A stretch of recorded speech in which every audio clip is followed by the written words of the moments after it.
Assalomu alaykum hurmatli obunachilar. Bugun 5-darsimiz qoldiqli bo'lish va oxirgi raqam. Qolimiz 4 ga. 4 ga bo'lganimizda 3 tadan beramiz 12, qoldiq 3. 3 butun 3 taqsim 4. Qoldiq mana shu 3. Shu narsani so'raydi bo'ldi. Qoldiqli bo'lishda boshqa narsa yo'q. Oxirida shu. Oxirgi raqamga keladigan bo'lsak, 2 dan boshlab hisoblab chiqamiz. Ya'ni 2 ning birinchisi 2 ga teng, 2 ning kvadrati 4 ga, 2 ning kubi 8 ga, 2 ning to'rtinchisi 16 ga teng. Nuqtaning oxirgi raqami 6. Oxirgi raqamdan foydalanamiz har doim. Mavzun nomi bilan oxirgi raqam bo'lgani uchun. 2 ning 5-chisi yana 6 2 ga ko'payib 12 bo'lib 2 bo'lib qoladi. Demak, 2 takrorlanishni boshladi. Shuning uchun 2 ning davri 4 da deydi. Xuddi shunday hammasini isbotlashni kerak yo'q. Bitta isbotlab ko'rsin, qolganini isbotlab olsangizlar bo'ladi. Ya'ni 4 ta takrorlanadiganlari 2, 3, 2, 3, 7, 8 4 ta takrorlanadi.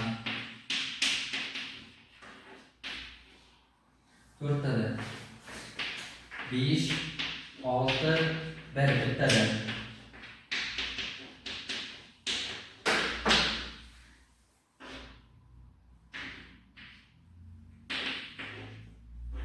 To'qqiz, 4, ikkitadi. Xo'p, qaraydigan bo'lsak 9 ta raqam bo'ldi. 4, 2, 3, 7, 8 4 ta takrorlanadi, davri 4. 5, 6, 1 bitta takrorlanadi, davri 1. 9, 4 ikkita takrorlanadi, davri 2. 9 bilan 4 ni topishni oson bo'ldi. 9 da yoki 4 da darajasi top bo'lsa o'zi bo'ladi.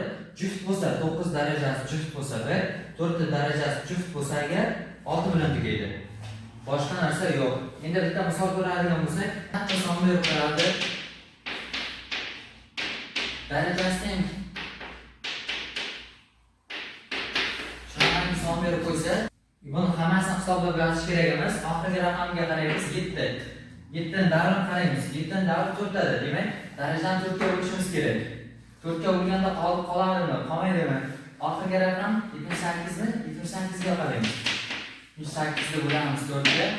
4 ga bo'ladigan bo'lsak, bittadan 4, 9 tadan 6, 36 bo'ladi bu.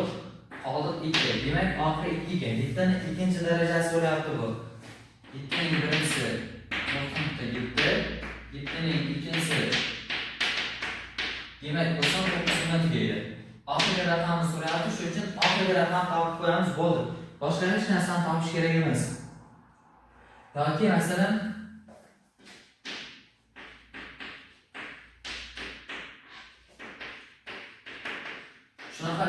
shunaqa savol kelsa, ishlash kerak emas buni. Chunki bitta takrorlanadigan 5 ning davri, 5 ning davri har qanday darajasi 1. Shuning uchun 5 bilan tugatamiz, 5. Bitta takrorlanganligi uchun oxiri 5 bilan tugaydi.